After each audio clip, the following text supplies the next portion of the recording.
Hey everyone, it's James, 317 Vapors. Today we're doing a video on what tools you need to have with you while you're vaping to get things done, make the job a little easier, and also to get into rebuilding coils and stuff like that. We're going to be getting into how to build coils, how to set up coils, what wicks, what wires, what this and that. Well, I mean, a little bit of everything on the coils. So let's get right into it. I'm going to have a vape real quick.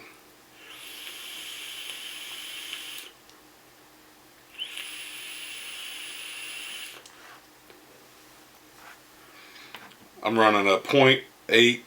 If you've seen the Dragon video, I'm running a 0.8 on a fresh battery. So just the basics. Basic vapor's friend. I mean, something you should have in your car, in your office, and by your couch is paper towel. You're gonna need paper towel, vapor towel, whatever you want to call it. You're gonna need plenty of it because stuff will leak. You're gonna spill stuff. You're gonna need to clean up stuff. Stuff's gonna leak out the drip or the air holes. You're gonna need something to clean it up with. The second thing I find myself using the most is Q-tips. I buy them by like the 500 pack for like $2 or $3. I actually like the wood sticks and the actual name brand Q-tips. They seem to absorb a little better, but I'll go through probably 30 of these a day between cleaning out my drip tip, between a little bit of everything, cleaning the mods, the drip well off the mods, cleaning my ears, a little bit of everything. So those are great to have. Next, you want to have a set of tweezers. You'd be surprised how handy tweezers come in. I've got the longer ones, and I got a set here that's actually got a light on it so you can get up into darker areas. And I like to keep all my stuff in just like an Ego style case. I've got everything laid out in there between my Q-tips, my screwdrivers, odds and end things. We'll go over that here in a minute. Then next thing is a torch. You're going to need one of these for tinning your wire, your Kanthal wire. We'll get into that a little bit later on. I'm not actually going to show it. I'm just going to show what tools are good to have. Just a butane lighter or a butane torch. You can even get the pocket lighters, the small ones. I have one, but it's in my pants pocket in the other room. Just a butane lighter to tin your wire, and then it also is good for cleaning the wicks, the silica wicks. I'll get into that. We'll do a demonstration video on that too as well.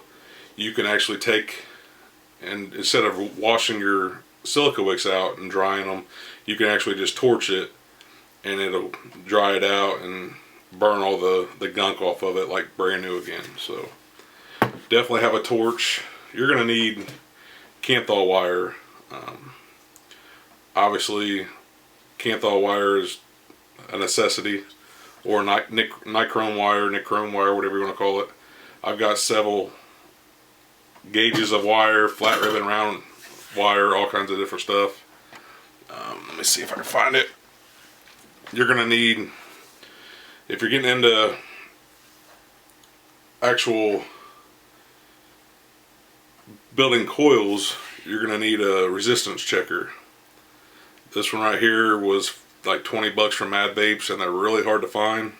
Right now they're out of stock everywhere, but it's just a 510 checker. It's got 808 here and 510 here, but I actually put an 808 to Ego adapter on there so I can read Ego. But you just screw in your 510 device and flip the switch, and it will tell you what the coil is. 2.2 coil in there. So that comes in really handy for building coils. Or you can just use the regular old multimeter. You could pick these up for dirt cheap. This is a good one. You could buy a multimeter from Harbor Freight or Home Depot or Lowe's. Harbor Freight's got the little red ones with the backlit display for like $3 or $4. You don't need anything super fancy.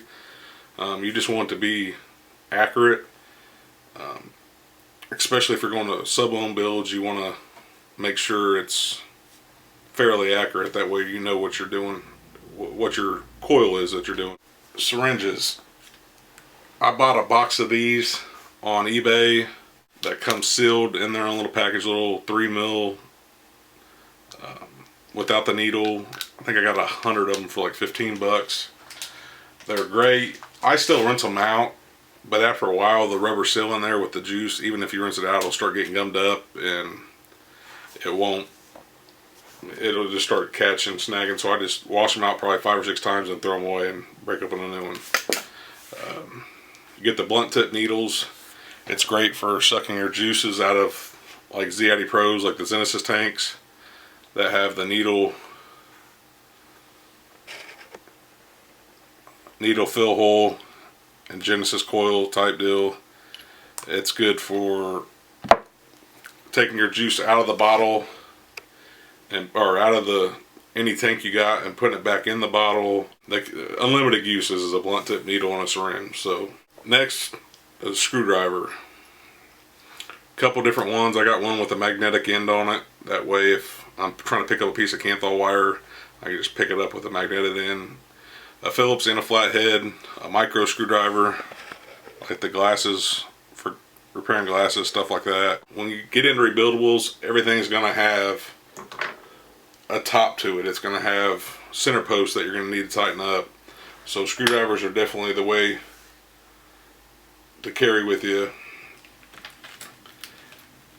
Every vapor should have, if you're using cardos and you're using a tank, it's a good idea to have a cardo punch.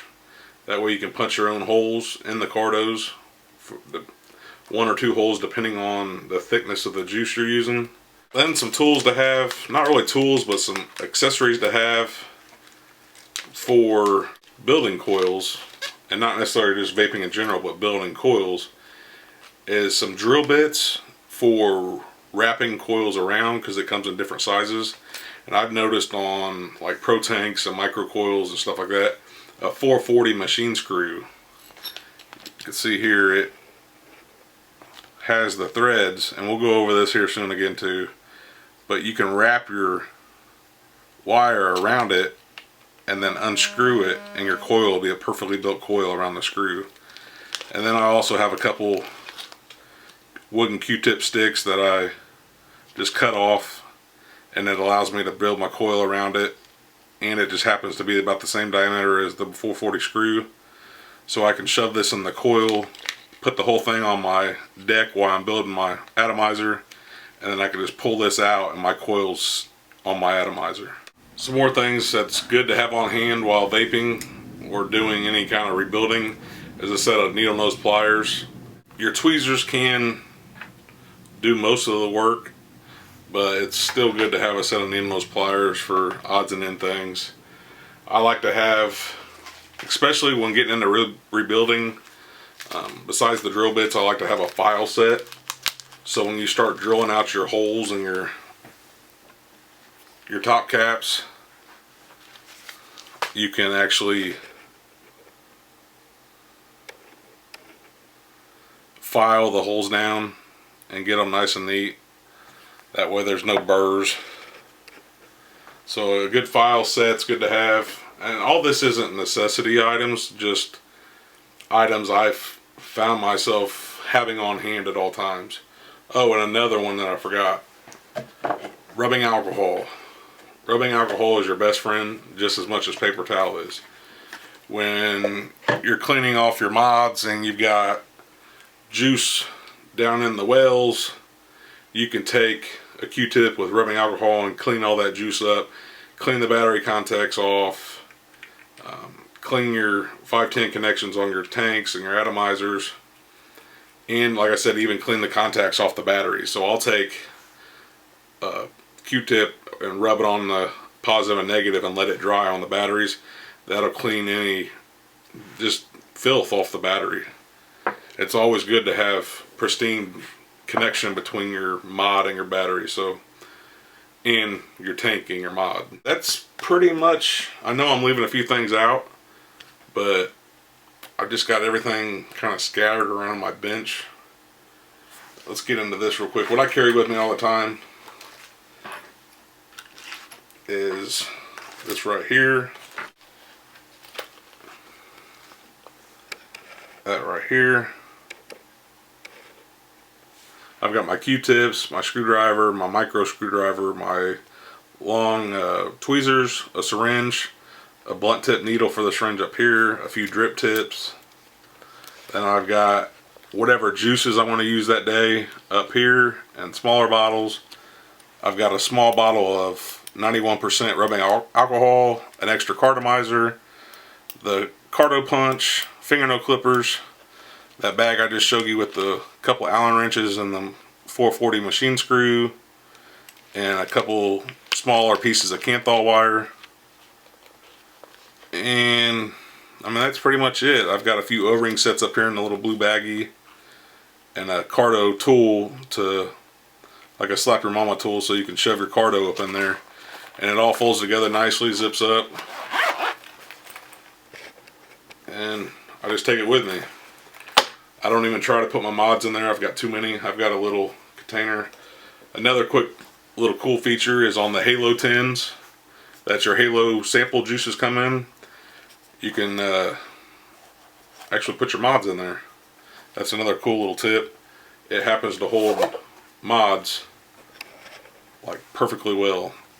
You can see here, I'm tipping them over, and it's foam inside there, so it won't scratch. Kind of cool little odd end thing that I found. And it also holds juice bottles and even batteries. And there is, you can see down in there, like this one, there's little plugs in the middle. You can see how that's shiny up here and here, but it's not here or here. There's little foam plugs that come in the middle. I just shoved them down here so I could put a battery in it and don't have to worry about it touching the bottom of the tin. So yeah, there goes a little mod holder. Quick little cheap idea. And I think that's pretty much it. Like I said, Q-tips, rubbing alcohol, paper towel, torch, tweezers, lighter, resistance checker. That's stuff I keep on hand at all times, just because you never know what you're going to need or when you're going to need it. So I carry that in my little pouch, and I've got everything else scattered over here along the desk. I know you can't see it. Maybe one day I'll do a walkthrough on the desk and show you my clutter. Save all your pro tank heads. If you're planning on rebuilding your coils, you can actually rebuild those, and we're going to go into that and show you how to do that. And then you have different thicknesses of silica, 1 mil, 3 mil. Again, we're going to get into that. Then I have a little tackle box with all my odds and end things in it, my miscellaneous loose stuff, that way I don't lose it. And that's, like I said, that's pretty much all the basics, besides your charger and all that stuff, that I use on a daily basis. So bear with us. We're going to get into some building coil videos. I'm going to have a couple, this is considered kind of like a blog or a vlog. I'm going to get into some tutorial videos on coil safety or battery safety, rebuilding coils, and just get into the more advanced stuff. And a lot of you guys are asking me for the more advanced vaporizing stuff, so we're ready to go to it. We're still going to be catering to the new people as well, but we're just moving forward into the more advanced stuff. So again, I appreciate everyone watching my channel and subscribing. If you haven't already subscribed, go ahead and click the subscribe button. You'll keep up to date with all of our upcoming videos. Join us on Facebook. We're getting pretty strong over there. We interact over there a lot. It's a lot easier to interact on Facebook than it is on YouTube comments. So either way, I try to answer as much as I can on YouTube. It's just their new layout makes it kind of hard on the mobile platform. So when I'm out and about, I can't just grab the phone real quick and reply as good as I used to. So, but I'm still trying to reply to everybody's comments and questions. So bear with us. Join us on Google Plus. We now have a page over there, and that's pretty much it. So let me get some things going. We'll get into showing you how to build some coils and battery safety and mechanical mods and stuff like that. So we'll see you soon.